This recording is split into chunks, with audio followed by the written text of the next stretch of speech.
What up? What up? What up? Happy Sunday, everyone. Glad to be live again. Took had some birthdays back to back, so want to take some time. Wanted to take some time to celebrate. But we are back. We are back. Shout out to the mighty LDBC, and thank you for all who is tuning in. Appreciate the love. Make sure you hit my like button and share and subscribe, please. All right. Welcome, my brothers. Of course, we have Coast 67 Sports TV. What's going on, man? I'm blessed and highly favored. How y'all gentlemen doing this afternoon? Can't complain, man. Can't complain. Of course, we have the legendary Brett Fox. What's going on, man? Oh man, I'm humbled by that statement. I'm doing all right, man. I'm just happy to be with the brothers today. Yes, sir. Yes, sir. Happy to have you, man. And of course, my brother JB. What's going on, man? Same old, man. Blessed and ready to start the show. Okay, let me turn this music down. All right. Yeah, so today, how we gonna do it today, man? We just gonna have an open topic since we didn't have a show in 2 weeks, man. We just gonna open the panel. We just gonna chop it up, man, like we, sitting around the barbecue or around the backyard with, some beverages, man, just chopping up about sports, man. So we just gonna talk about what went on for these past 2 weeks, man. So I guess I'm gonna start it off, man. So anybody see Clarissa Shields basically win the heavyweight belt in women's division? What was y'all thoughts on that? I did see the replay of that fight. I'm very pleasantly surprised by Clarissa's power that she displayed in that fight. I agree. Usually, I'm not saying she didn't have power, but usually, just watching her past fights, she likes to basically outpoint her opponents and then beat them down, unfortunately. Eventually. But she showed that power was there, man. Oh Lord, here comes Mr. Shelton. Brock Purdy. Talking 2 words. Brock Purdy. Boy, I got 2 words for you, Mr. Shelton. Brandon Aiyuk. What you gonna do? And Trent Williams. Yeah, Trent Williams too. Yeah, thank you, JB.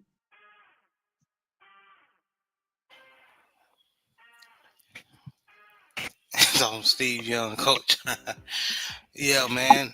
But Carissa looked good, man. Hey, JB, what was your thoughts on the fight? I mean, she whooped that girl ass, man.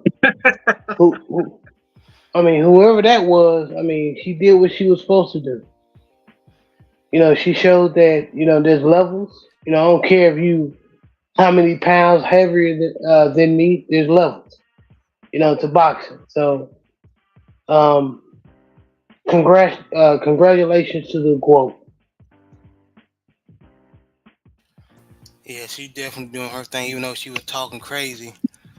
Been talking crazy, but she you can't deny her skills in that ring, though. She doing her thing, man.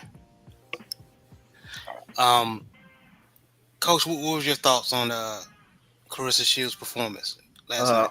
I'm not even gonna lie, bro. I didn't catch the actual fight. However, I did see some photos of her, a video. I don't know what it was, but I saw some photos or videos of her dragging that wagon. And it was a pleasant what I saw. But in terms of the actual fight, I didn't see it. I'm gonna say this: as a rebuttal to some comments she made about Alicia Baumgardner. She said she prettier than Alicia Baumgardner. I'm not gonna lie. Alicia Baumgardner is definitely prettier than her, but I'm not gonna lie. She finer than Alicia Baumgardner. I'm gonna say that much. But that's all I have to say. Yes, Lord. I know what you mean. Real brothers know what you mean. Yeah, Alicia got her in the face, but everything else, But yeah, not below the waist, my brother. mm-mm. Them extra pounds look right, didn't it? Boy, yeah, I shoot, that weigh-in got me, man. I was like, oh, okay, yeah. Mm-hmm. You see what happened at this weigh-in? Yeah, I'm Yeah, thinking I like, whoa. from that weigh-in. I think that's what it was, the weigh-in. Yes, Lord. Yes, Lord. Salute, family. He said, J Bar said, salute, family. Appreciate your support. Yeah, man, but she did her thing, man. She beat the mess out of that girl. Mhm. Big And Joe. before, oh, I'm sorry. Go ahead. No, we just saying, Big Joe said, salute to the family. Salute, brother, man. Salute, Joe. Yeah, he know he welcome. You know, anytime if you want Salute to to the brother if Big he Joe has time. Tom. Yeah, salute. But that brother be moving and shaking, man. But it was a good showing, Clarissa, man. Despite the her views on able to beat a man or whatever the case may be. She definitely is the quote. No, I'm not gonna lie. That's one thing she could learn from Alicia Baumgardner. Just be more feminine, baby. And I ain't gonna lie. 7-8 say this all the time. Major props to the general. He is 100% accurate. Women that's within our earshot, as a woman, your superpower is your femininity. If you feminine as a woman and you dealing with a masculine man, you can get anything you want if you feminine. But when you try to match masculine energy with masculine energy, it's like fighting fire with fire. Yeah, that's true. That's true. My sister, my Baltimore Ravens sister, Ravens Talk with Yolanda, man. She said, hello, everyone. Y'all go, even if you're not a Baltimore Ravens fan, man, show her love, man. She's doing good content over there. Very good content. You're doing great content. Yes. And look at what Joe put in the what he's He's stupid. I don't know if that was Clarissa or Beauty Door at the way in. Yeah. And dude gonna act like they don't know what you're talking Yeah. about. Hey, so some money and magic type vibe. Yeah. Big Uh-huh. money and magic, huh? Y'all stupid, man. But yeah, she did her thing, man. She did her thing and looked good doing it. Another fight, man. Y'all see, and I'm a gloat because I was trying to tell some of my family members that I do not think Joe Joyce was going to beat Derek Chisora. Here's why. I thought Derek Chisora, even though Derek Chisora is slow and he's an old school fighter, all right? I thought he was fast enough and more skilled enough to beat Joe Joyce. Joe Joyce is like really slow, and he knocked Joe Joyce down, man.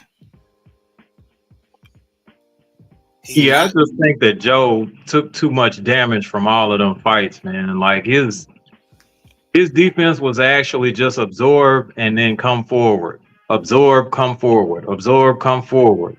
And regardless of how good a chin you have at the time, there is such a thing as wear and tear. And unfortunately, I think, he's reaching the end of his warranty with all of that. So I hate to see him go down like that, literally, but if he wants to stay involved, some things got to be adjusted. Yes, I ain't gonna lie, y'all. That family member he talking about is me. I thought Joe Joyce was going to crush Derek Chisora. I didn't think it was a good fight. But hey, man, Jared, I gotta shout out Jared. He told me before the fight he thought that Joe Joyce punch resistance was gone, and that's what it looks like. Uh, Derek Chisora hit him with a shot, overhand right, I believe, and knocked him down off the ropes. And him coming forward, and he went down, and I think Derek did land the more glancing shots.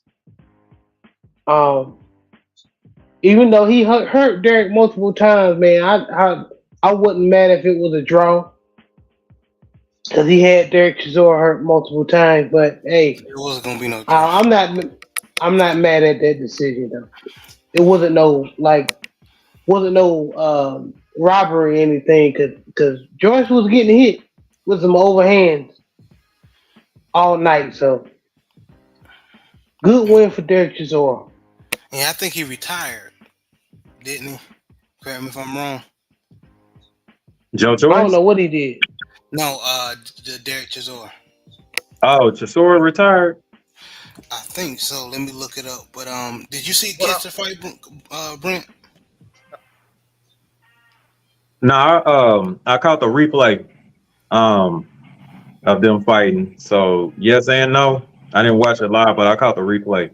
It's okay. What's your thoughts on the replay?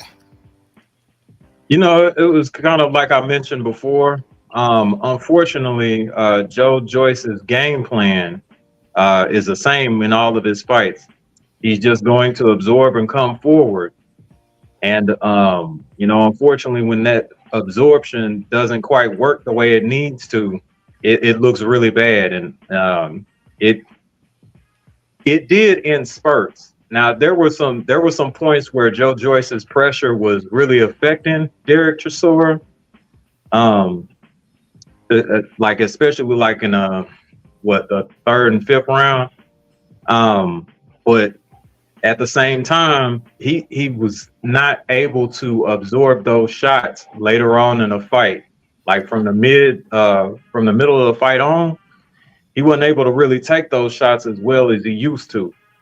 So they're going to probably have to come up with some type of game plan, at least try and get his hands up or something like that to where he can at least block most of the incoming punches and then, simultaneously come forward. But yeah, there are going to have to be some adjustments if he wants to continue boxing at a high level. Yes, and I want to make this correction. I'm glad I did look that up. It was his last fight at O2 Arena. He got a contract. He got 2 more fights. Derek Chisora. Oh, okay. And then he's gonna retire. But Coach, what were your thoughts? Well, actually, I didn't see the actual fight, but in terms of Derek Chisora himself, I always thought he was he's an extremely underrated fighter. I'm gonna be honest with you. Of all the UK fighters, I kind of gravitate towards Derek Chisora more than any of them. Whether it's Anthony Joshua, definitely, I'm not a fan of Tyson Fury at all. But all of those UK fighters, I'm a bigger fan of Derek Chisora than any of them. Definitely Lillian White, I'm not a fan of his either. But look at all the fights that even somebody like Alexander Usyk had. Like Derek Chisora was the fighter that really pushed him. I mean, really, you can kind of make the argument that Derek Chisora beat Alexander Usyk if you really wanted to make that argument. So I think Derek Chisora is definitely underrated. Of all the fighters in the heavyweight division, I bet you if you gave Alexander Usyk an option, I bet you he wouldn't want to see Derek Chisora. I bet you, because he gave him the best fight. Even though I think Daniel Dubois, if he was smart, I think he would have stopped Usyk. But Chisora made it a rough and tumble fight. And I'm not surprised that he beat Joe Joyce. I mean, to be truthful, I think Joe Joyce, like the brother Brent Fox was saying, I think he he kind of on the tail end. Those two devastating losses to Big Bang Zane. I think it took a lot out. And let's be real, he had a long amateur career. So, I think it's pretty much, he running on fumes at this point. I'm not saying he need to hang him up, but I think he need to go on a little bit of a bombast if we won't continue to, to fight in the heavyweight division. Yeah, man. Y'all know what I'm curious about? I'm gonna play devil's advocate for a little bit. No problem. What if maybe him and Deontay Wilder eventually fought? Now, I would like for both of those guys to maybe get a fight in, either one or two fights in before they actually face each other. But I think that might actually be a good matchup, especially now. I think so too. If anything, I would think, and I'm sorry, Coach, if I beat you to the answer or responding. Talking about he's talking about Derek Chisora. I think. No, I'm talking about Joe Joyce and Deontay Wilder. Oh, okay. Man, I'm gonna keep it 100. Wilder stops that boy. Yeah. I'm gonna be honest with you. I mean, of course, I'm a Wilder fan, so I'm gonna sound a little biased. I think Wilder stops Joyce. I think he stops Chisora, and I think he stops Usyk. If you ask me, I think he needs that. I'm be totally. I'm a Wilder fan, all in. I don't care what people say. I think he needs to have some more tune-ups before he fight Usyk. And that's just me being honest. Oh no, I'm not knocking him going on the bum bash, but I'm just saying I still think he could beat Usyk myself. I think so too. I still think he could have beat Zane. I just think it was a mistake of him going in. That's how much of a warrior Deontay Wilder is. He went in straight in without any tune-ups, and I thought that he should have. Had some tune-ups, a couple of tune-ups like a David Allen or even a Derek Chisora, or somebody a little lower than that. I was going to say that Derek Chisora would probably be a little bit tougher fight, especially right now. But yeah. I think that if he fights somebody local or and then just kind of builds up from that, maybe two fights, I would probably say if he gets two fights within a reasonable amount of time, like maybe within 6 months of each other, he could probably try to challenge somebody like a Derek Chisora or fight a Joe Joyce or somebody like that, and then depending on if he wins, he can probably go on a redemption tour, to be honest with you, and fight some of these guys that actually beat him, and he could probably defeat him at that point. Yeah, man, it's just that. Yeah, I just honestly believe if Deontay would have had some couple of fights, one or two, tune-ups under his belt, the results of his current fights will be a little different. His last couple of fights. I agree with you. I honestly believe that. I agree with y'all 100%, and I think he kind of does need a few tune-ups. And when I say a few tune-ups, I'm not talking about like Jermaine Franklin, Michael Hunter. I'm talking about like David Allen. I'm talking about like Baby Joe Macy. I'm talking about like Michael Grant. Like Hannah. I know people like, man, coach, these guys fought like that. You break it up a little bit, Coach. No, I said I wouldn't fight fighters like Jermaine Franklin or Michael Hunter. Right. I would fight fighters like Michael Grant or Baby Joe Macy, Shannon Briggs. I'll be trying to fight those type of fighters, I hear you. I agree with all y'all, man. I think he beats all them dudes. I think Zane was a bad matchup coming off that Joe Parker fight. Yes, it was. Hit somebody with a one knockout power.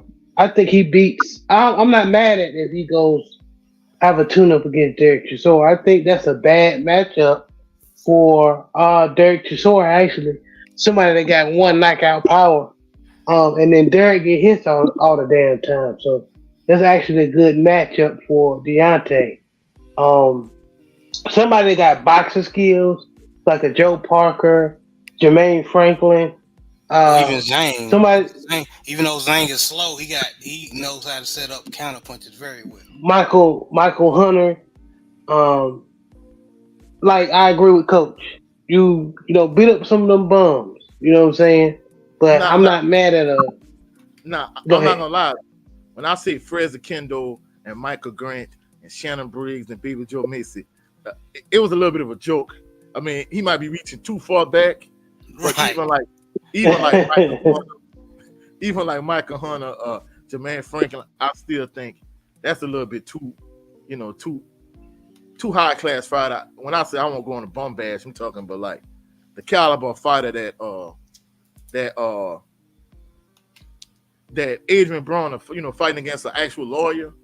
I'm talking about those kind of guys. You spark a few of them like within a 9-month period. You just fight here, fight 3 months later, fight 3 months later, go on a little bum bash and get your confidence back. I Like agree. what George Foreman used to do back in the day. Yeah.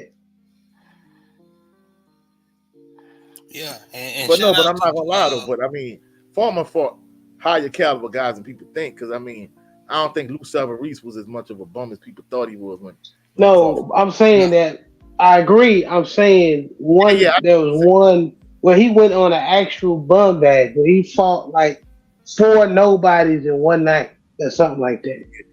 Yeah, yeah, yeah. Yeah, I remember that. Which is impressive, even though they to us that nobody beating four men in one night. That's still impressive, but still, Yeah, yeah, I think that's where the term comes from. I believe so. When it says bum bash, going on the bum bashing tour. So, but no, it's goes all the way back to Joe Lewis when Joe Lewis had the mm, bum of the month, and I think it go a little bit farther than that. But shout out to Big Reg, host of Big Boy Talk. Salute peeps. Y'all go subscribe to that brother. Good content, and also my brother Mr. Shelton. He has he hilarious. Y'all y'all go support them brothers, man. Um, but yeah, man, I agree, man. Just staying on topic as far as um Derek Chisora, if he faces Deontay Wilder or somebody like that, I'm up for it, man. I just want I'm a Deontay Wilder fan. I want him to go out in a better light, man, because he's what his personal life going through and stuff he's going through. I know it's definitely hard for him right now. So, but yeah, and brother Brent had to hop out for a little bit, but he will return. But coach, you catch any of the UFC matches? Actually, I saw a couple of picks on TT, but that's about it. I mean, yesterday, I had a lot going on, really outside of the coaches show. I had a whole lot going on, back to back funerals at our church and just a lot of other stuff going on. So, I didn't. And for those individuals that saw the coaches show yesterday, I'm not gonna lie, I'm kind of down on the sport of boxing anyway at this point because we can't get the best fighters fighting the best fighters. I mean, don't get me wrong, it's no disrespect to Clarissa Shields or Derek Chisora and Joe Joyce. You know, just not getting the fights that I want as a boxing fan. Yeah, I'm kind of turned off by boxing at this point. Speaking of boxing, what's your thoughts on this fight with Bud Crawford, Terrence Bud Crawford? Well, I think in terms of Bud, I think I think Magomov is a good, decent opponent for him. Give him a chance to get another strap in another division. The 154-pound division, junior middleweight division. I think, if he's successful, it could lead to a fight eventually for the undisputed junior middleweight championship of the world. You know, to me, hopefully at some point, him and EJ could get the running back at some point. But I think it's the best available competition he could fight. I know a lot of individuals are saying that he ducked Jerron Boots Ennis. I disagree strongly because he's Jerron Boots Ennis is a hungry young lion, and I know even Junior. Shout out to Junior the Truth on his channel. He was saying that basically he think Jerron Ennis should move up to junior middleweight also and grab a strap, and then maybe him and Bud could collide down the line. But me personally, I think Jerron Ennis should stay at welterweight. He should become undisputed there if he could, and see if you can get a couple fights with like Victor Ortiz and Stanley Jonas and those kind of guys in the welterweight division, become undisputed, and then you kind of call out Spence and Crawford if they're still within reach of you. But in terms of Bud, I think Magomov is a good fight. Hopefully, he can get to fight the Towering Inferno. But truthfully speaking, I think he kind of ducked Bud. For EJ, it seems like EJ is not going to fight him if the rumors that's out there and circulating around is true. So, I mean, I don't know. I don't think there's anybody that's unbeatable at the junior middleweight division right now, but I think Bud is the best fighter, and I think if he beats Magomov, I think he can just kind of keep pushing towards undisputed for the undisputed junior middleweight championship of the world. I agree. I definitely agree. Shout out to Sister Queen 71. Salute everyone listening quietly while getting ready for work. Okay, I appreciate you checking in and listening, Queen. You have a good day at work. But go ahead. Before you explain that, JB, I want to ask both you and JB, do y'all think Sebastian Fundora actually ducked Bud Crawford, or y'all think he just looking for the biggest possible fight he can get in terms of from a monetary standpoint? It could be a little bit of both, because actually, and I'm a Bud. I am a man down fan all day. Errol Spence fan all day. But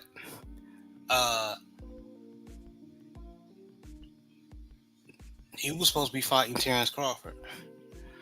So yeah, that was a little suspect to me. He skipped Bud and wanted to originally fight Errol. So I was kind of like, well, how did that work?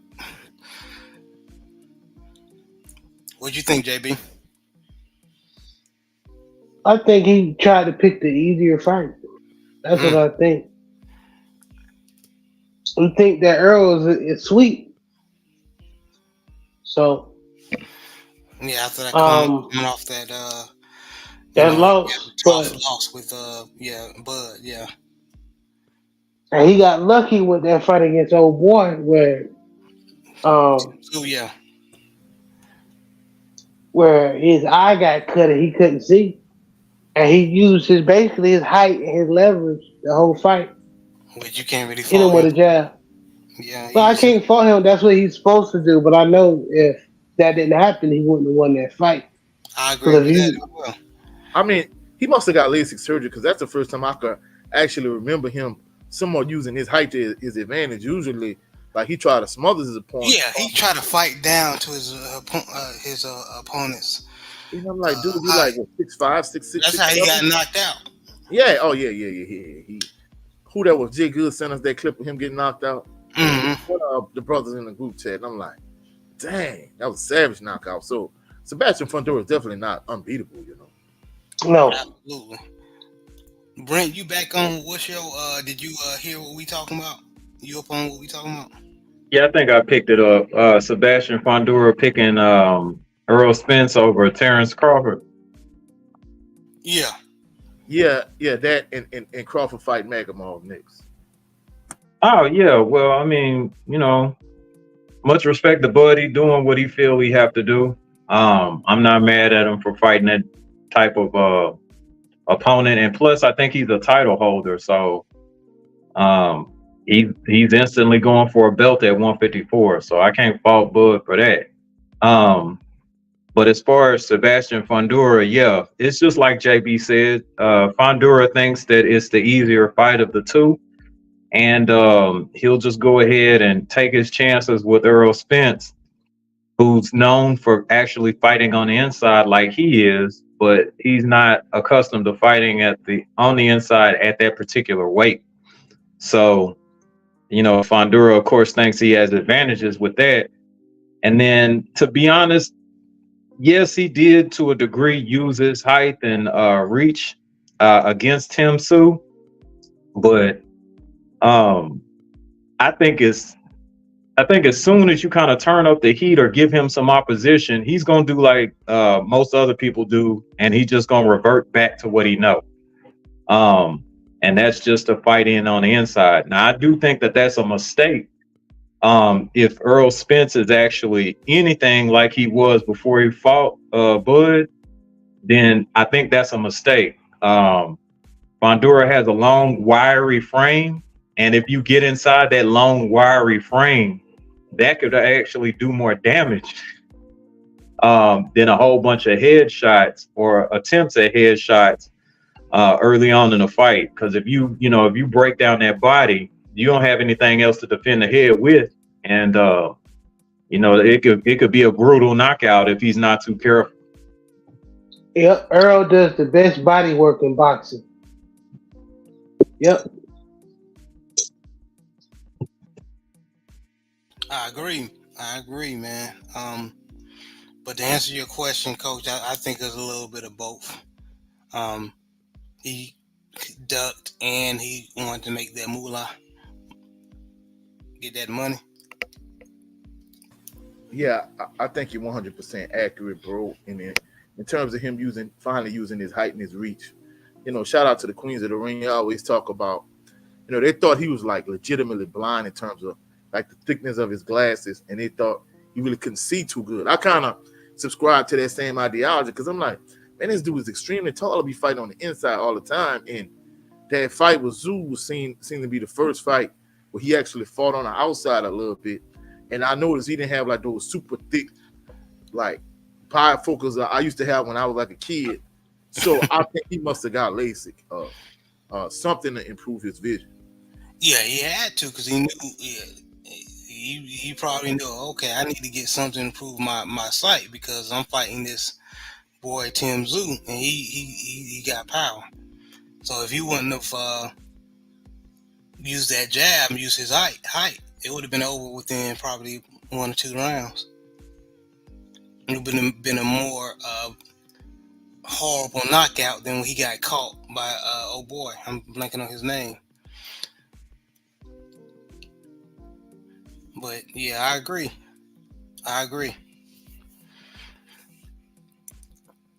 Brothers, any more as far as boxing or UFC?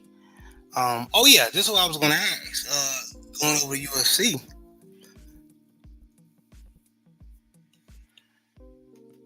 And what is that guy's name? I keep on Tom Aspinall. He's the basically Heavyweight champion.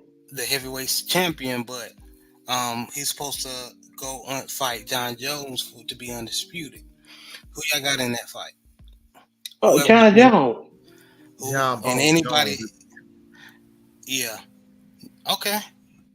Because a lot of people hyping this dude up, saying he's quick, he's strong. He just blinked out my boy. Curtis Blades, and Curtis Blades is no slouch, and he beat him like within 1 round, knocked him down. I think was it like 30 seconds or something like that? Yeah, something crazy like that. Mm-hmm. I think I think if John Jones could stay up that cocaine, I think he'll be straight. Coke and I was just putting it out there.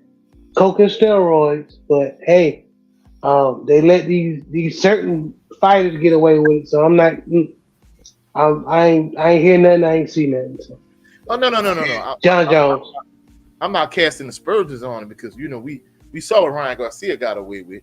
So I'm not even And I'm not Tyson even Fury. knocking. I'm not even knocking that. But my point is, I think if he could focus, I think he's gonna win. I don't want that to be an excuse for him losing. That's the only point I'm making. Right. 86 Ghost, what's up, man? Brandon Bazell. If y'all want to look into which areas are good to eat at, Brandon Bazell's channel is where you need to go. He does food reviews and other stuff, but he has good content. But I don't think Tom Aspinall can beat Cyril Gahn, man. Nah, I don't think so either. Or Francis. Ngannou. In Dangu. Yeah, so I think Tom is just a solid. He's a good heavyweight fighter at his division right now. Because like you said, Cyril Gahn hasn't fought in I don't know how long. Francis has contract Issues with the UFC. situation issues with Dana White. Mm-hmm. And it was funny, Dana White last night was not a fan of how the fighters fought last night. Because, Leon Edwards and I'm still mad that my boy Usman lost to him, man. But because he gas out and all he do is look for that damn leg kick. And he gotten better. Yeah, Leon Edwards, and then he let the Bilal Muhammad dude beat him, man. So, bro, Muhammad, you got to give Muhammad Bilal credit. He called it. He said, "I'm gonna take you down, keep taking you down with his double leg because you're not a better wrestler than me, and I'm gonna hold your ass down. You ain't not a damn thing you can do about it." And that's what he did. And I'm gonna outpoint you when it comes to the hand game. And he did. And Leon was supposed to be the better striker.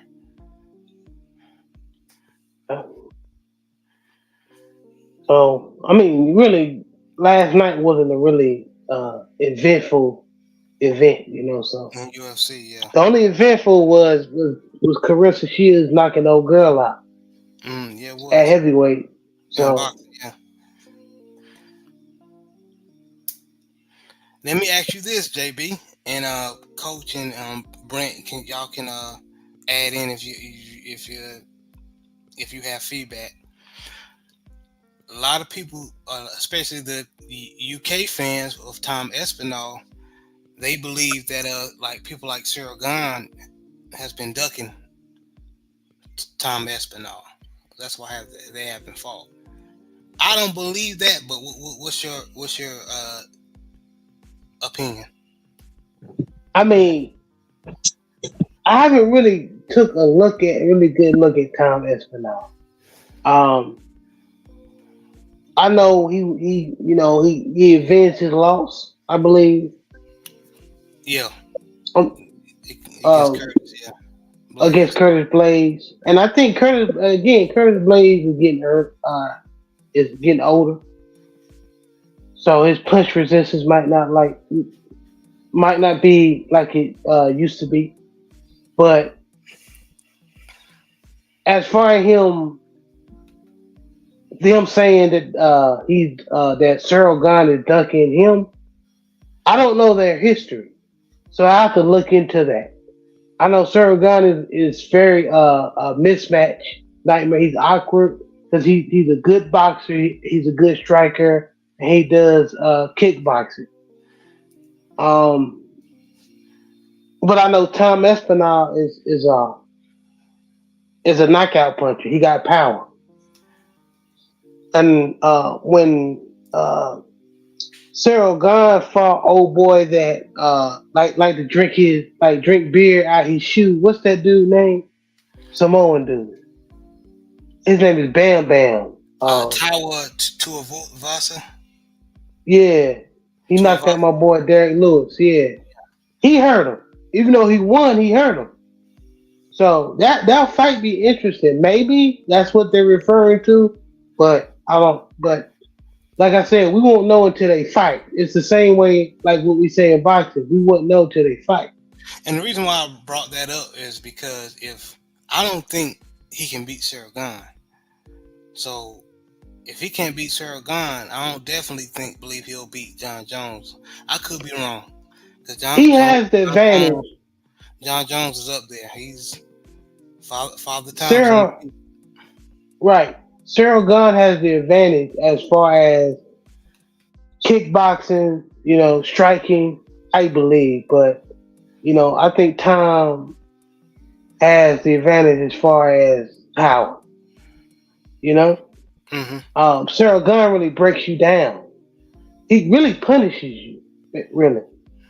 But, and then Tom really is looking to get you out of that. But,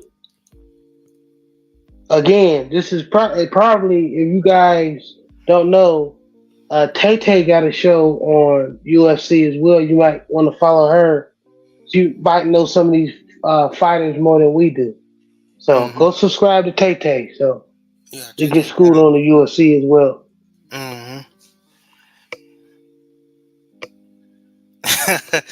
86 Ghost said we need to start an athlete fight league. Yeah, a lot of them athletes gonna need being gay and ER. But yeah, man. Anybody got anything else they want to say when it comes to boxing and UFC? Well, kind of like JB was saying in terms of, the duck move we talking about. I mean, like JB was saying, unless it's something we don't know about, because just to give you an example, if somebody didn't know the history between Tank Davis and Devin Haney, you'd be like, oh, Tank not ducking Devin Haney. But, when you see the footage of them sparring, you'd be like, yeah, it makes sense. I see why he ducking Devin the Dream Haney. So if it's that type of scenario, then yeah, but like JB was saying, we really don't know. And speaking of Devin the Dream Haney, speaking of Tank Davis, of course, it seems like Loma ducked Tank a fight with Tank Davis, and basically he just looking to pick up the scraps, I guess for an undisputed fight maybe, and that kind of leaves Shakur and Tank, and it seemed like they don't fight each other either. So it's crazy how in a sport of boxing, like everybody just looking to duck, for the exception of the fighters I really rock with, the Bronze Bomber, Devin the Dream Haney, Errol Spence Jr., maybe Terrence Bud Crawford. I'm not as big a fan of Bud, but definitely the other three. But it seems like outside of maybe like a handful of fighters, like everybody in the sport of boxing just looking to duck, especially Canelo. Oh, Canelo makes me sick. Instead of him fighting, you looking to fight Berlanga, anybody except for David Benavidez. When that boy ducking David Benavidez like his life depended on it. So, yeah, David Benavidez would beat the brakes off of Canelo. Well, I think Canelo know that, because somebody had nerve enough to come into my under one of my lives and said, basically Canelo earned the right to do this because he the face of the sport of boxing. No, man. And of course, if you carry the belt, you ain't got no right to do you fight the people you supposed to fight. If you the so-called champion, you got the belts, you fight the people you fuck. I don't want to hear that bullshit about you deserve the right to. I understand what they trying to say, but no, that's not how it works. That's why everybody's doing what they're doing now, and they're taking paychecks instead of big money fights, fighting lesser opposition instead of fighting the people they're supposed to fight. And people are scared to take a loss in this generation. People don't want to lose. But back in the day, and I'm not really playing devil's advocate, but look what the fans do Look what the people are doing. Deontay Wilder when he got knocked out No, by no, Zane. no. What they do to the black fighters is what you really want to see. Exactly, Because they didn't exactly. do all of this when Tyson Fury got knocked down, or when he really lost to Francis Ngannou. And when it comes to Ngannou, I'm gonna keep it 100. I felt like he should have tried to fight Wilder first anyway, because I felt like he'd have got a bigger bag. Wilder get knocked out instead of fighting Joshua. But maybe he thought Joshua was easier work too, though. So you never know. Yeah, Joshua. I told everybody Joshua was gonna knock Francis out.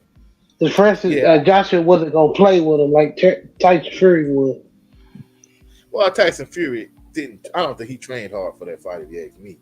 I don't think so either. But I knew Joshua was gonna train. I know that because Joshua wasn't gonna be embarrassed like he was with Andy Ruiz, and I knew that he wasn't gonna let that happen again. No, what happened was the true Tyson Fury was in that ring with Francis Ngannou. That's all. That too. With no Yeah, juice. all this knockout power he had. That's what I wanted. He didn't get a chance to take an 8-ball, a line on him. That's what happened.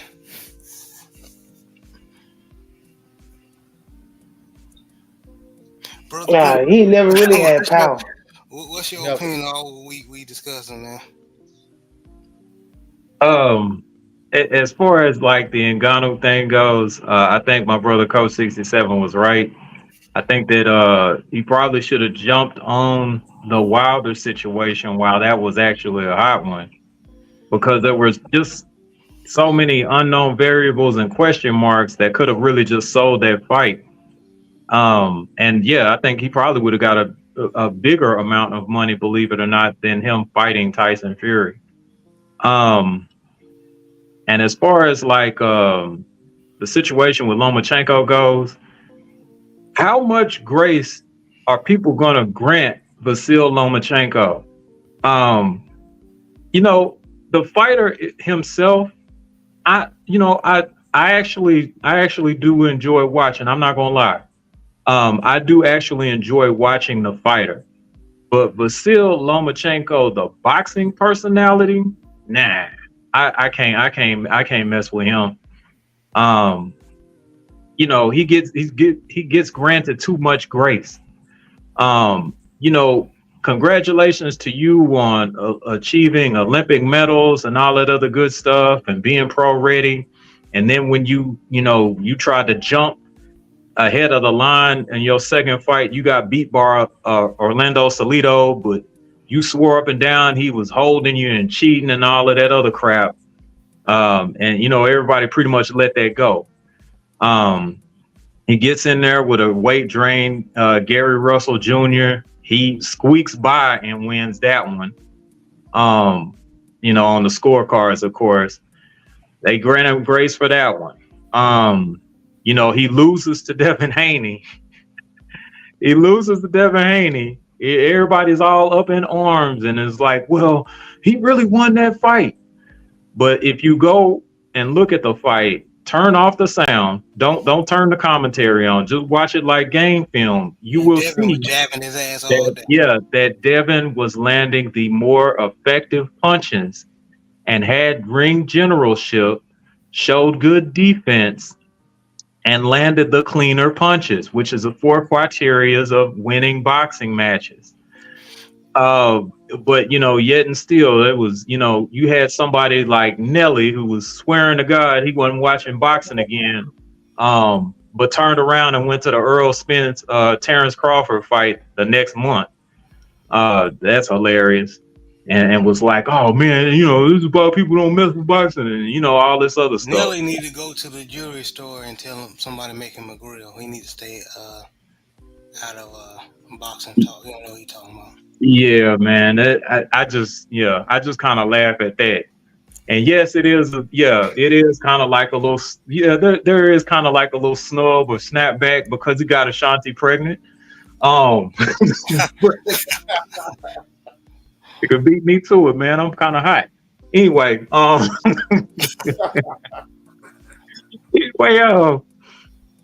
to the subject. And as far as Canelo goes, he is very close to getting the RG treatment. RG, of course, is Ryan Garcia, who I'm not really gonna mention. Ryan Garcia, as far as I'm concerned, is dead. Ryan Garcia died the day that he actually put out those racist tweets. The man no longer exists to me. I don't talk about him. I will not be covering his fights, regardless of who he fights. That means that if he even fights Devin again, I'm not covering that. If he fights Tank again, I'm not covering that. If he fights Frank Martin again, if he fights Frank Martin, I'm sorry, I'm not covering that. If he winds up fighting Keyshawn Davis, not covering that. If he winds up fighting, Pitbull Cruz, I'm not covering that. And the list goes on and on. The only way that you get rid of a problem like that is you hit him in his pockets, you act like he's dead and he doesn't exist and he holds no value anymore. The second people find that out, like, hey, if you make sure that this person doesn't hold any value anymore, they either gonna straighten up or they just gonna fade to black. I'm good with either one. Yeah, but you got people like Coach Prime bringing them to the training camps, and I know one thing: you better beat North Dakota. That's all I know. You better beat North Dakota State. Yeah. He did to me too, Coach Prime, as far as I'm concerned. Yeah. But yeah, with Canelo, man, picking Berlanga, and it is a blatant duck. And it's getting to the point to where I'm not going to be able to respect Canelo's past performances if he doesn't do something to kind of make himself, quote unquote, the face of boxing or earn that back. He hasn't earned that back. And I know this is going to ruffle a few feathers, but for right now, Tank Davis would have to be the face of boxing for right now until Mr. Alvarez or CA Productions decides that they want to get their stuff together and actually fight the opponents that the people are calling for. If he don't respect the people, I can't respect him. So yeah, as far as the Berlanga fight goes, I'll acknowledge it, but I'm not doing any type of in-depth coverages. There's not going to be a 20x20 series on that either. Good luck. I hope Berlanga knocks his ass out, to be quite honest with you. I'm sick of this shit with Canelo. I'm sorry. I'm sick of this stuff with Canelo. Go ahead, man. Go ahead. He's always, he's always pulling BS like this. And it just shows that he doesn't value his fans. He doesn't value his fans. I don't even know why my sister Boxiana is still a fan of his. I mean, honestly, you could kind of equate being a Canelo Alvarez to a Dallas Cowboys fan. Like, why do you want to set yourself up for disappointment year after year after year after year, thinking that things are going to get better? No, this is what he's going to keep doing. He's going to keep doing it because he's got a bank robber's mentality now. He's going to keep doing it until people are like fed up with his ass and they don't go to his fights. Y'all need to stop going to his fights. And I don't give a damn if y'all think I'm trolling. If you want Canelo Alvarez to be the face of boxing, then damn it, fight the fighters that the people are calling for him to fight instead of these people like Edward fucking Berlanga. Fuck out of here, man. Man, Berlanga might be. Shit. Clay Davis shit. Shit. No, man. I like Edgar Berlanga. He up and coming fighter, man. It's not gonna happen, brother. It's not gonna happen. He needs to fight David. I think y'all might be sleep on Berlanga. Hopefully Canelo sleep on it. That's what I really want. Hell no, we ain't sleeping on Berlanga. We know Canelo picked somebody to fight, right? Well, I take that back because he got his ass whooped against Bivol. Bivol beat his bitch ass. Yeah, he did. Yeah, Bivol, he thought. But Bivol can box. Berlanga, all I got to do is cross my feet and run in the circle twice, and I can beat Berlanga ass. But Cause he ain't got no Well, boxing ability. yeah, at some point, what you call it, Conor Loco said that he could actually box. Like when he was in amateurs, he could actually box. So if he brings some of that back, that might actually give Canelo some problems. I'm hoping that actually happens. Like if he brings some of that So back, he can give Canelo some serious problems. And so let me stay you know, corrected then. Let me stay yeah, corrected then. So what you're saying is that he actually can box. The fights I've seen, he's just trying to be a headhunter. Is that what you're telling me? yeah. He kind of fell Okay. in love with his power early on in his career, and ESPN and Top Rank didn't help by feeding him opponents that he could easily knock out in the first round, and they just wanted to use that as a gimmick. And now he had gotten accustomed to a behavior to where, oh yeah, if I hit this guy hard enough, he's gonna go away. But as you elevate in competition, that's not the case. It's all the time. And Yeah. he's trying to, and now he's learning that the hard way. So he needs to go back to what actually made him successful before this headhunting tour. And if he boxes the way that Conor Loco was mentioning that he usually boxes, especially in the amateurs, then I think that he has an actual chance to beat Canelo. I really Okay. do. I really do wish that he would beat the hell out of Canelo. That hopefully he beat some sense into him and be like, well, you know what? Hey, if I keep this up, somebody else is going to surprise me. Let me just go ahead and at least get this money grab and fight David Benavidez. I don't Something. want y'all to be like me with that Francis Ngannou and Anthony Joshua fight. I wanted Francis so bad to beat Anthony Joshua. Then when the fight actually happened, I oh shit, I forgot. Anthony Joshua can actually box. And has a he's a boxer. And this is not Man, yeah, no, and the reason why Jared is saying is not only that, Canelo can box his ass off, but y'all forget, Canelo on that shit. Hey, it didn't help him. It didn't help him against Dimitri Bivol. That's Bivol though. Bivol was arguably a pound for pound fighter. And matter of fact, But them we boys talking about on a fat day, them dudes walk around like 180, damn near 190. So that's like Bivol fought has faced dudes with a bigger power than the Canelo. So Bivol was like whatever, and was just boxing. But Well, Queen hopefully, 71. whenever you get to fight, better be. Oh yeah, that's gonna be interesting. But Queen 71, she's basically giving her feedback as far as when we talk about Loma. She said he knows he can't beat Tank or Shakur, so he's trying to let them take each other out. I would go for Baranchek and force Lomo to get stripped if refused to fight. Time is not on his side. Yeah, That's true. that's true. Very true. Yeah, because he had a long amateur career. Yeah. But I'm sick of people granting his ass grace too. Oh yeah, My boy, hey, y'all, if y'all want to like in the video games, the gaming, old school, he covers old school game. I've been following this dude for years. This is my homie right here. Um, VF Cast, which VF stands for Virtual Footballer. Me and my brother was following him when he had a Virtual Footballer channel. Y'all support this brother, man. This is a really good. He has really good content regarding okay. the gaming, man. Real Especially talk. for my gamers out there. If you don't Yeah. like gaming, especially people in the LDBC, some of the people in the LDBC are not gamers. This is only for the gamers. And other stuff, Yeah. football. So, Yeah, he but talks about football as well. With Georgia Southern Eagles, I but yeah, love. good content, good Okay. content, So I support the brother. Yeah. good content, man. Okay. And Speaking the DF dash cast.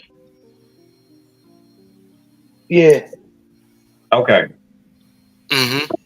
of, If he could actually put his link in the chat, I could try and see if I can jump in there and. yeah, put your link in. Yeah, everybody who got a channel and they want to promote, y'all can put your link in the chat as well. No problem, man. No problem, man. You a real one. So I have to do it. Um, but speaking of gaming, y'all, you know this is an open topic show. Has anybody played the new EA Sports College Football 25 yet? Oh my God, I'm hurting because I haven't played it yet, man. Yeah, me neither, bro. I didn't get a I, chance. I plan on getting it. I plan on getting it like later on in August. But yeah, I haven't had a chance to play it yet. But of course, I've seen like the gameplay footage and all of that good stuff, man. It looks good. Well, I'm glad y'all said that because the same guy was just talking about it. And yep, Big Reg got it. Virtual Football Cast or VF Cast. They gave me the opportunity to be on his show on the live. So if you go to his live and find the show when he's talking about the game, you'll hear me and him chop it up on how we like the gameplay. And JB, I'm gonna let you take over, man. How you like the game so far? I think their EA is off to a good start. I don't give a damn about the EA haters. Look, man, I'm gonna say this before I go deeper into this. 2K football is not coming back for a while. Okay? Period. And especially when we had other football games to play, y'all wouldn't play it. Mm-hmm. So this is what we got. Okay? Of course, you know, me and Jared, we support Maximum Football, and I enjoy the retro football game. But to be honest, this is a very good football game. We all knew, and I hear you MFers out here talk about y'all don't like the game because you can't create a player and all this stuff and pursue angles. Look, you knew we was not gonna get the same game that what me and Coach and Jared was talking about back in the day. We wasn't gonna get those games no more because of the NIL. They paying these kids for their name and likeness. Okay, so we knew if we get this game back, it wasn't going to be the same game anymore. Yes, since Period. the O'Bannon lawsuit. Yep, Now you can go in, right? We can go in and you can go in and create 9 in it and edit and change 9 NIL players. All right. But as for the gameplay, it's football. It makes you pay for if you know your team, your DBs is not that fast, right? That means you need to be cover 3, something like that. Playoff ball. If you got slow DBs, it makes you pay for it. If you're playing a team with speed like Alabama or Oregon, okay. The pursuit angles is can be frustrating, but that's because it rewards a team. It rewards teams and players that have speed on it. If you got a burner and you know how to use them on this game, it's going to be fun and receivers.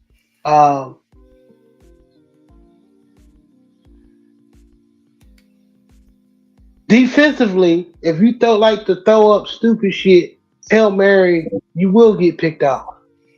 Period. Yeah. Okay. The run game is rewarding on you. So I'm gonna take a shot.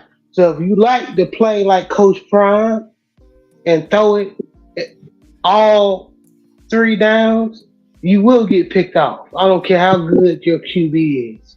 If you don't run the ball in this game, you will get picked off. Because the AI on this team, they change the defense will adjust to your play call. Yeah, the team, whoever did the AI on this game, did a good job, in my opinion.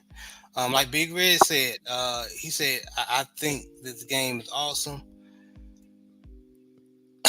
Look at Joe Townsend. VCAT Virtual Football said, "I don't understand why you want to change NIL players anyway." That's fact. That's facts, man. And look what Joe Townsend said. He said, "Man, forget them games. I am watching Brazilian gymnastics team. Good Lord." Ooh, I know, boy, them Brazilians, bro. some Clarissa Yam type action, huh? Mm-hmm. Man, Joe about to make me watch the Olympics now. But back to the game. All I'm just gonna say, man, and this is for all my audience, man, all for the Southern Ballers podcast. If you this goes with anything, gaming, movies, whatever.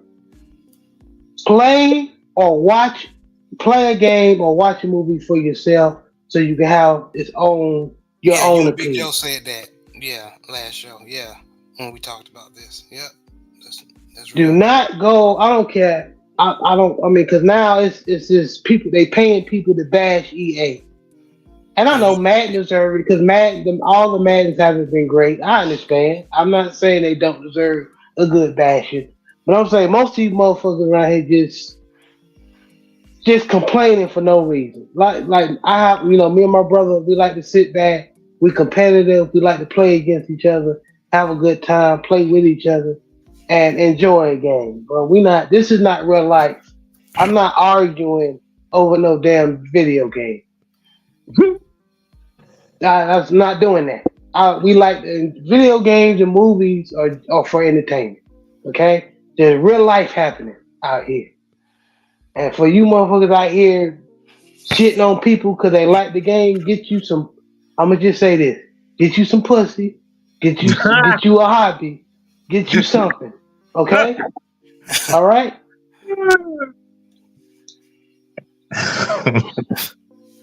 I think that first part will probably help them out real good. Mm-hmm. Like Big Joe said, the Brazilian gymnastics team on TV. Look at that, man. Say they got a diver at North. Well, they had a diver at North Texas. Her first name was Sailor. I forget her last name, but that's something worth looking at too. And then they got them college gymnasts, boy. Yeah, they nice. For real. And Big Red said, you also have to get used to the new passing system. Yeah. It's not gonna let you throw up no bullshit. I played against Jared, and Jared had Arkansas. It had Jaquindon Jackson on there as the running back. I didn't even know he moved from Utah to Arkansas. Mm-hmm. And if anybody knows, Jaquindon Jackson was the quarterback for North Shore here in Texas and Houston. Duncanville. Excuse me. Mm-hmm. Duncanville. I'm thinking about the other dude. Yeah. And we always been a fan of his. So I got him, and I got Utah. Mm-hmm. And I had the quarterback that's supposed to be good, and I was trying to throw up. I forgot what I was doing, what play I called, and Jared had like the right coverage, and he picked it off. So if you used to playing arcade football or mud or something like this, you're not gonna like this game. This is simulation football to me. So okay, that's what I'm gonna ask. Okay.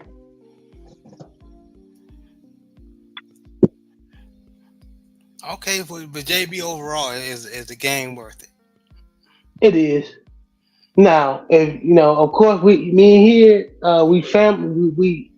in the Southern Baller Show. We're a family show, kind of, sort of. We do like to talk that shit sometimes, but hey, pay your bills first. Get all that situated. Make sure everybody's situated. Your mama, your girlfriend, whoever you got to take care of. Then go splurge on yourself. Enjoy the game. It's a good game.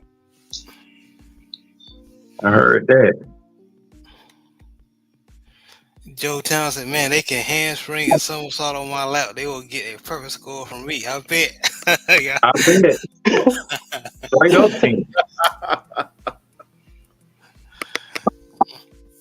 Yeah, man. man. But I've been having a ball with the game, man. I have been, as as I done do my errands and do what I got to do, my obligations. If I have time, turn on the game. I've been having fun with it, man. Now, JB's, and the reason why I'm coming to you, you're the only one on the panel besides me that have played the game. Um, what are, just being honest? What are the things you have you do not like about the game?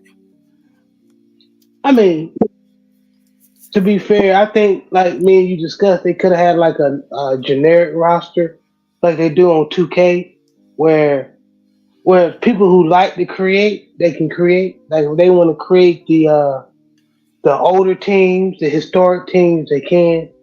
Hmm. Like a separate roster, one for the NIL and the other one for uh like a random roster, like like instead of Quinn Ewers or Hunter. What's the dude receiver name at Colorado or DB Travis name Hunter. in Colorado? Travis Hunter. His name would be Lionel Williams or something like that. And then Right, you yeah, can go generic in and names. create, yeah, generic names for people who like to do that.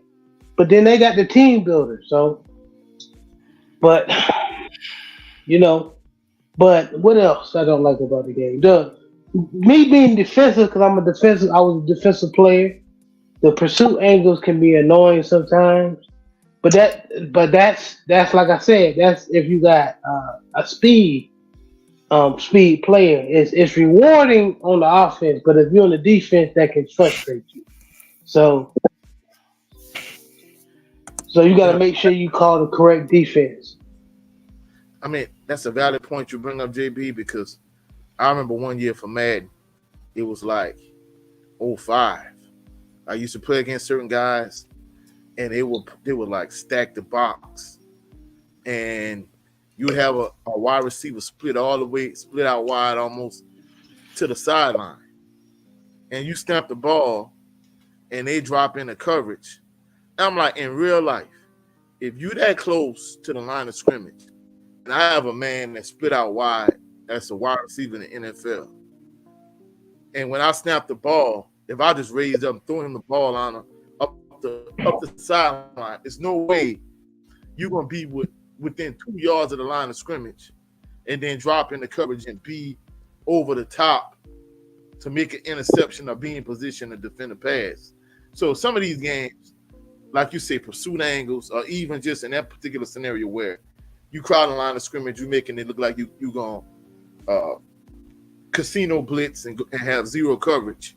But I have a guy split out wide. It's a fast receiver, and as soon as I snap the ball, the DB, majestically he drops into coverage, and he's in position to defend his pass, even though he within like 2 yards of the line of scrimmage.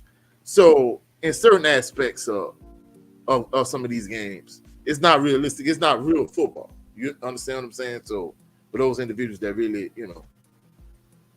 And like certain I said, and that's a good point. Go ahead. I'm sorry. oh no, I just was saying like certain aspects of some of these games are unrealistic because there's no way you have a fast NFL wide receiver, and you have a safety that's within 2 yards of the line of scrimmage, like, and I'm talking about maybe like near the A gap, almost by the center, and the quarterback snaps the ball in shotgun, and he just raises up, throws the ball to this fast receiver up the sideline. And this same safety who's within 2 yards of the line of scrimmage near the center, now all of a sudden he drops in coverage, and he's in position to defend. Just say maybe a Tyreek Hill or a Jalen Waddle or whatever. Man, that's unrealistic. It's not believable. But and that's what I was saying this year. That's a good point. This year they make you pay for that. There's not gonna be a like you said. If you got a wide receiver split out, you got everybody line of scrimmage. If that DB or defensive back or cornerback doesn't make that tackle, it's a TD on you. So if you don't got, especially I played in my dynasty with North Carolina this particular year. I don't have that fast DBs, so I'm playing cover three, maybe some temper two, or something like that. And because every time I play, I'm in a position where I got a blitz, and if that receiver has like a 99 speed and 99 acceleration, and my cornerback doesn't make that tackle, or is a position where they throw it deep, it's a touchdown on here. So Facts, man. people gonna have to really use their football mind this year. All right, man. Overall, it's just a video game, people, and we've been having fun with it. So, y'all try it yourself and have your own opinion. But I heard my Jags go on ahead, the game. Coach. I heard my Jags on the game, even though that's not the actual roster. Yeah, for team building, people have created the team, and you got to download them. But yeah, I've downloaded the Southern Jaguars myself, so yeah, they in the game, but not really. You kind of download them from the share, Yeah, creation share. Yeah, because King Ray was telling me, like, you know, he was like, cousin, if you're looking for Kelby Gibbons and you know, Chandler Whitfield, those type of players, like, these players not on the game. I say, oh, it is what it is. At least they can something. Yeah, man. But anybody else have anything they want to say about this topic? Oh, nothing other than I look forward to playing it. Yeah, it's pretty good, man. It's pretty good. But moving on, man.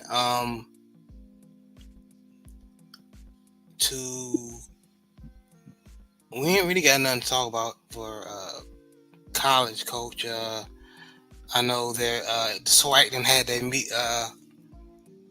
their SWAC media day, and then Quay Davis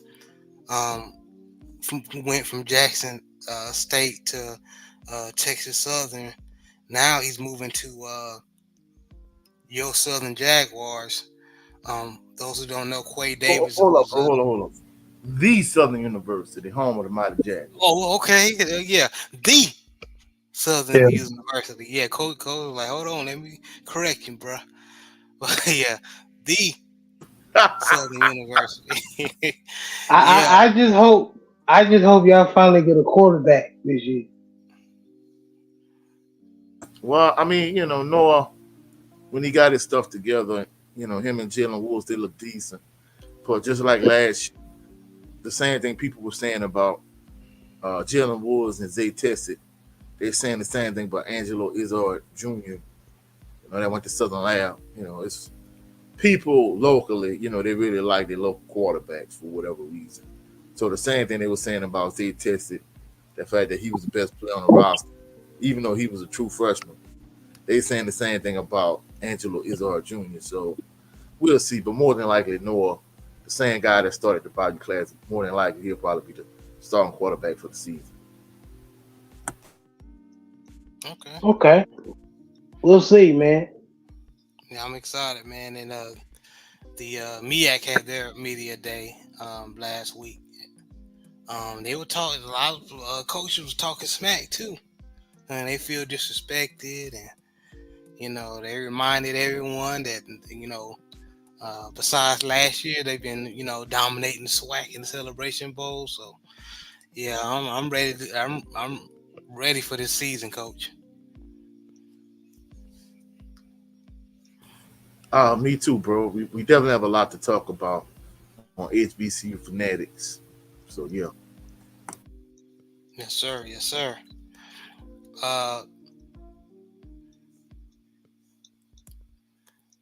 Training camp, bro. Yeah. Training camp, bro. You know what it is. Training camp today, and I always say, nothing happens until all of it is basically, well, most of it this year was them running around in shorts, and then people saying it was, that who looked this this person look good, that person look good.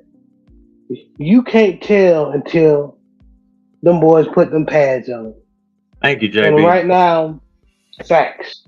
So, I would say I got my expectations, high expectations. People I think that look good so far, and people that I'm disappointed in.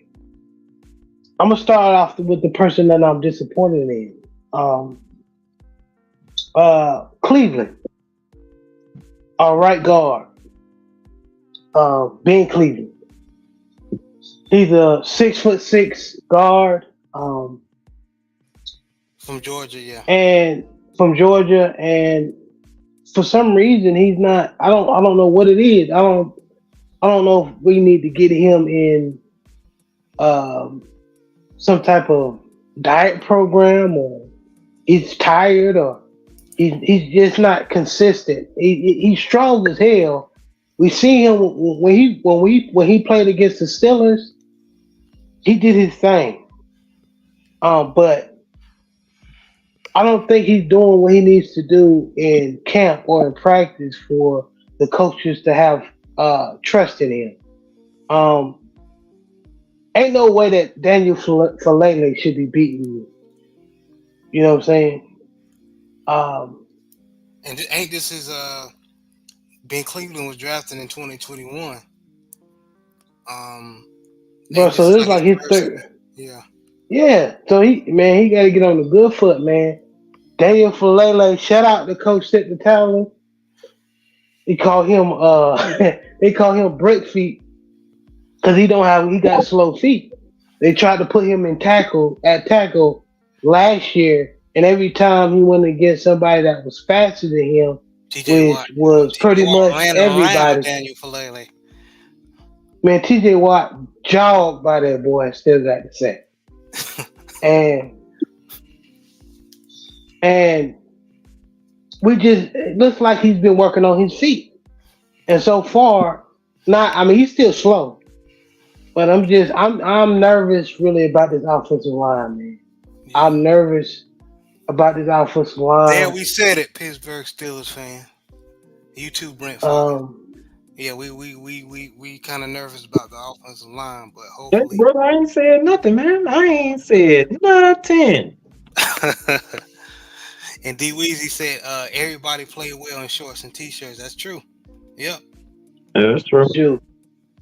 Everybody, that's why I can't stand 707. Hey, so much so you got NBA players thinking that 30 of them can make it in the NFL right now. Yeah. Yep. You sure right, Coach. Yep. If you ain't been hit hard or hit someone hard where you can still see stars after the fact, I don't want to talk to you. Because I've been on the receiving end, and I've not dealt it out.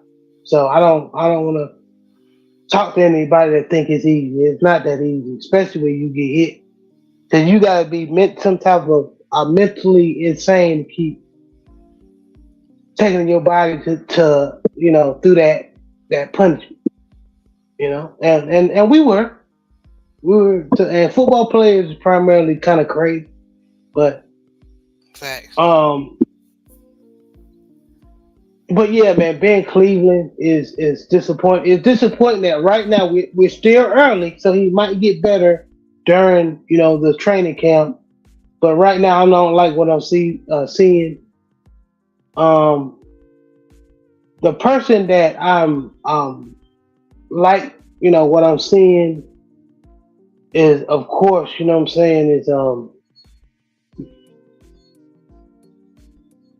Derrick Henry. I like, what I'm seeing through Derrick Henry, man. And and I would say also the secondary. We've been getting a lot of interceptions from everybody. I can't pick a particular one. Mark Humphrey has been getting some picks. B. Steve, Arthur Millette, we got probably the deepest cornerback room in the NFL. But I mean, we've had very deep cornerback rooms in the past. It's a We were matter deep of, last year, yeah, right? it's a matter of Yeah, y'all welcome for Arthur Marlette, by the way. oh yeah. Hey, thank you. You balling, man. You balling, man. And then you still got Pepe, Jalen Armour Davis. Then you got the two cornerbacks we drafted. So man, we trump tight at DB, man. But Yes, Walker burnt him recently. man, Long bad. what I've heard is they've been going back and forth. Yeah, you they know? have been. They have But- been. Brandon said, or 86 Ghost said, Falele makes Ben Cleveland look small. He's naturally a huge guy. Yeah, homeboy 6'8", 340. Yep. He need to get quicker, man. He need to get some of that weight off. Yeah. And D Weezy said, I want more joint practices, less training camp, have longer rookie. Yep. OTAs, yeah. And y'all and Brent Fox and Coach, y'all can add. We just chopping it up about the news that's coming out of our camps. Y'all welcome to talk about. No. One thing I want. Of course. One thing I want to add. Go ahead. Hold up, JB. Now, you can't bash 7-on-7 too much because they got a lot of 7-on-7 money out there with my name on it. So, hey, you can't bash. Okay. All right. I apologize, Coach. In that case, I apologize. I'll talk shit about it off show, but Because they got 7-on-7 money with my name on it out there. You feel me? I feel you, man. But long story short, man, I mean, really, it's just the beginning of a pass. LJ been hurt. Lamar Jackson, the reigning MVP. He had the flu, I guess a stomach flu. So I think it was his first whole practice was yesterday. And another person I like was Isaiah Likely. He's probably the reason why we didn't get another receiver in the draft last year. They really like Isaiah Likely. They're gonna probably put him in the slot, move him on the outside to cause mismatches for linebackers and DBs. And I can't wait, man. Football is right around the corner, and I believe we have our first preseason game this month, I believe. So No, we have it on August 9th. It's still July. That's what he's saying. next month. I thought it was already in August. I'm sorry. We close. We It'll close, be August on Thursday. Okay. Yeah, time flying by, man. Time is flying, bro. And then, my Tar Heels gonna be playing, man. Throw this in there. Mac Brown. Mac Brown got them boys right. Hopefully we get a defense that can stop somebody this year. We got like a 3 quarterback carousel going on, man. We got 3 capable QBs. We got Max Johnson from LSU. I talked about him with Coach. Max Johnson. Yeah, and then we got my favorite person is Connor Harrell from Alabama. He's a dual threat quarterback, and of course we have Jacoby Chris Will. He was a backup quarterback for Arkansas last year. He didn't beat out the brother. I forgot that brother name. I think he transferred somewhere too. Jefferson. KJ Jefferson. From Arkansas. KJ Jefferson last year from Arkansas. He was behind him.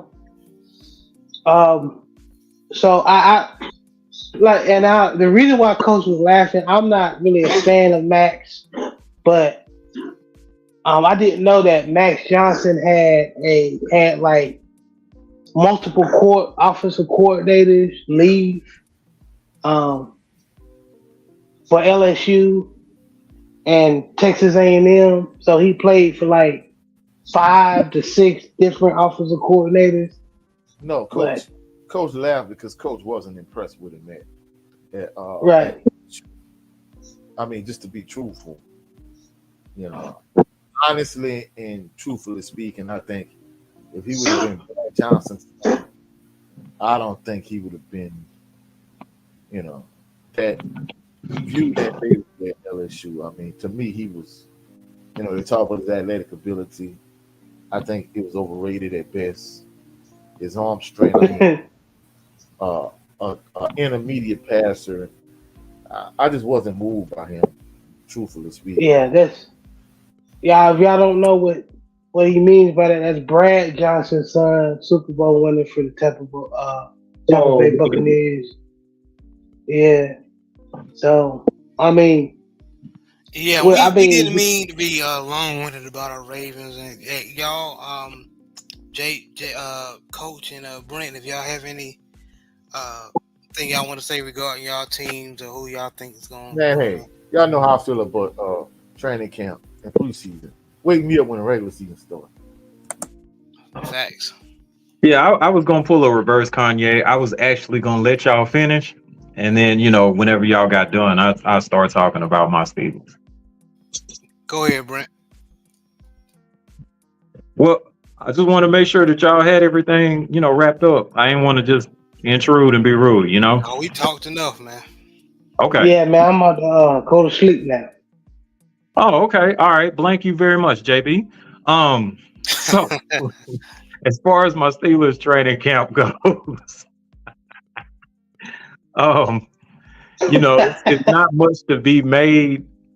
I'm not making too much out of it. Of course, with some of our fans, we get a little bit overzealous every time somebody does something good or somebody does something bad, because it's pretty dry and there's nothing else to kind of report. So they sensationalize a few things. Now, to that point, it does look as though our boy Justin Fields is actually making some pretty good passes out there. There was a deep sideline route that he hit. I think it might have been Van Jefferson on. That was a really nice looking pass.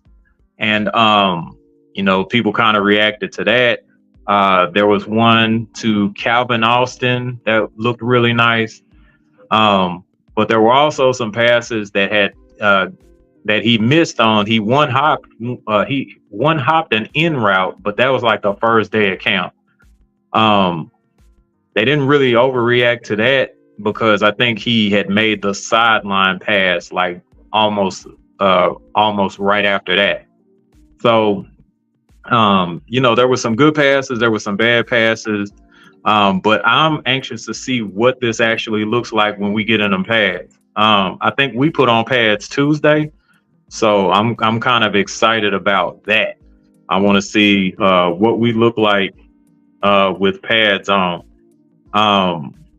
So far, I think our offensive line looks okay. There were some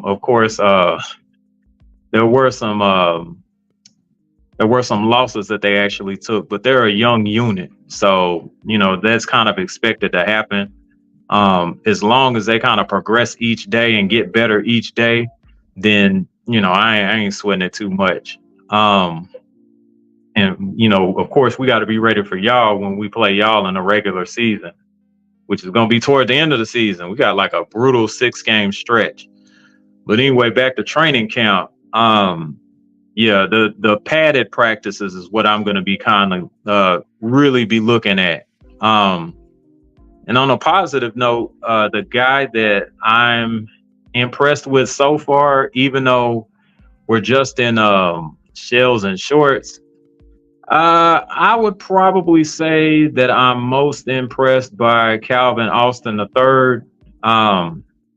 he's actually from what I've seen, he's actually running some pretty good routes. His hands have always been pretty good, but he's just a shorter in stature receiver.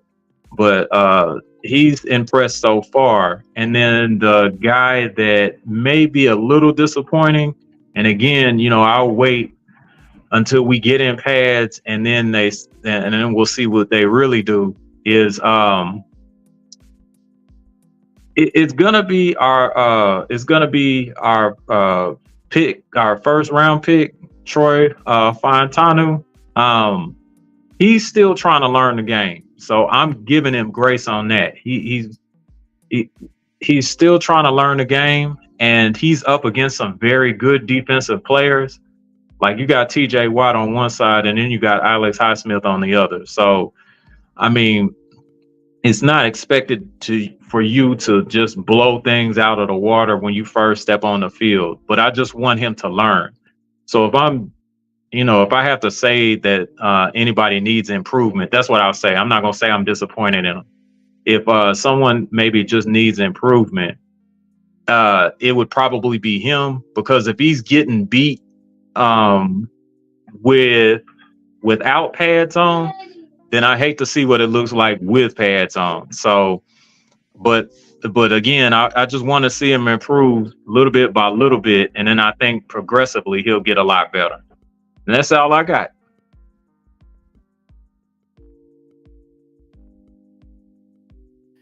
Yeah, man. And like D Weezy said, even though I'm a Baltimore Ravens fan, I think highly of Alex Highsmith. He was Charlotte University 49ers legend or alum.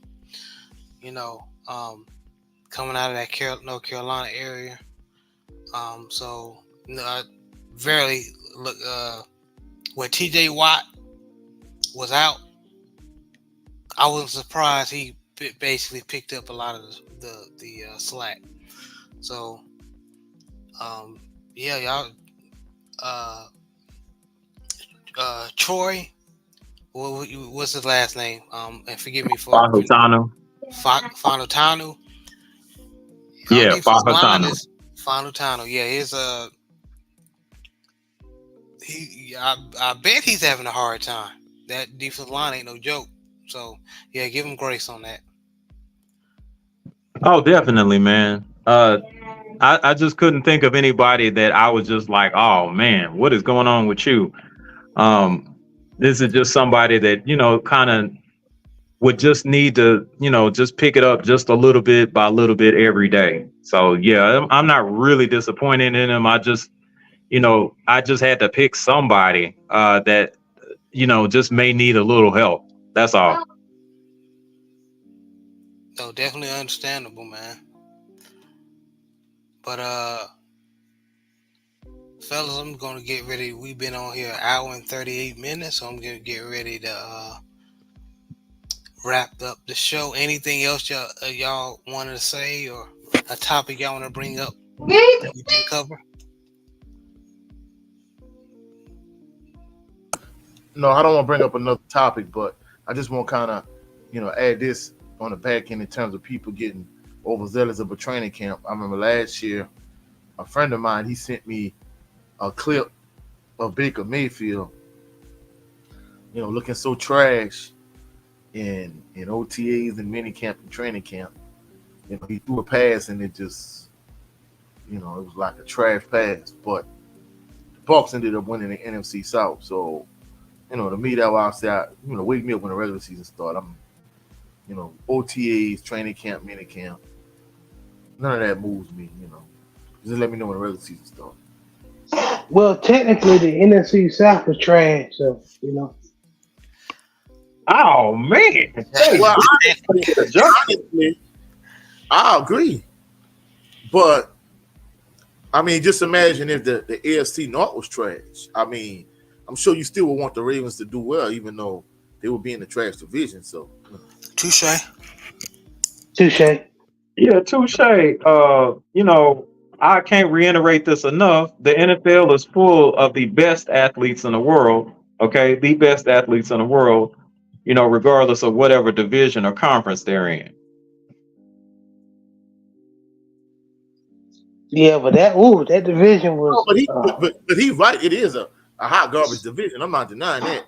But even with that being said, I still have a favorite team in that hot garbage division. Like I said, if the AFC North was a trash division, I'm sure y'all still, Brent Fox still want the Steelers to do well, and y'all want the Ravens to do well. So it is what it is. You feel me? and then the Bucks did win a playoff game, so you're right. Yeah, I mean, that's kind of like being a nice guy in prison. I mean, it's nothing to write home about. Boy. Didn't they beat the Eagles? The overrated ass Eagles. Yeah, they Well, did. I'm not They Bucks. did. gonna say that. I'm Well, I gonna say take that back then. the Cause that Eagles, division is trash too. But the the Cowboys Eagles, in them. the Eagles was like on a long losing streak. After going on a long winning streak, I think if they would have caught the Eagles when the Eagles had their mojo going, I think it would have been a different story. But that's why I said to me, it's nothing to write home about. I mean, if they'd have beat the Eagles, Super Bowl winning, Super Bowl in the Super Bowl game, Eagles, like the way they played leading up to that Super Bowl run, I'd have been impressed. But the way the Eagles struggled at that point during the season last year, I wasn't moved by them winning that particular game. Yeah. Yeah, I agree, man. I definitely agree. But gentlemen, we're gonna go ahead and wrap it up. Brent, let everybody know where they can meet you and see you, man. All right. Usually I will have a show on Thursday. It's just me hosted by Brent Fox. What I may do is I may wind up pre-recording instead of trying to go live. We'll see how this computer actually does if I can just pre-record an episode and then drop it on Thursday. But I know that I'm not going to be doing a live on Thursday. I'm celebrating the anniversary, 5th year anniversary with my wife. So I am going to be Congratulations, man. incognito. Thank you, brothers. I appreciate y'all, man. But yeah, usually I'm on Thursdays. But yeah, I may have a pre-recorded episode. Congrats, bro. Thank you, brother. I appreciate it, man. Yeah, man. Yeah, y'all go check that brother out, man. Good content over there. Coach, you know what it is. Let everybody know where they can meet you and see you. You can follow me at Coach 67 Sports TV on all social media platforms. But in terms of my actual shows, it's here on YouTube on Saturdays at 2 p.m. Central Standard Time.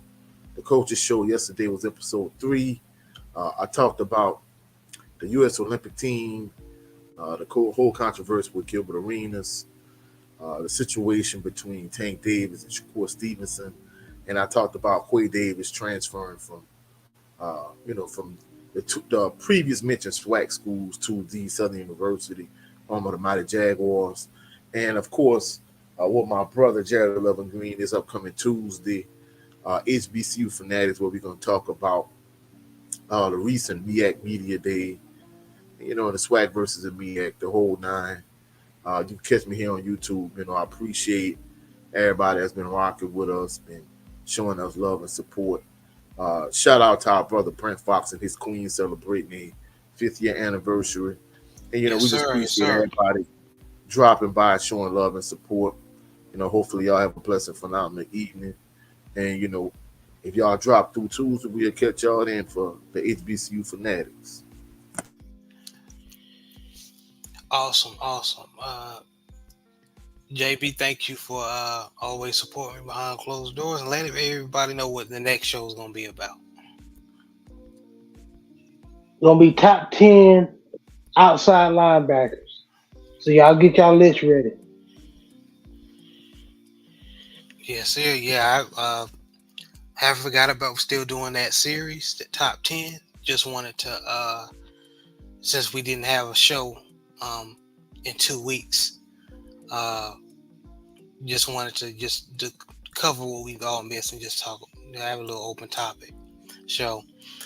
But y'all, I appreciate all that stopped by and just to listen to what we was talking about, man. And I appreciate y'all for supporting us, man, and uh, just showing us love, man. So this was another installment of the Southern Baller Show. Y'all have a blessed day.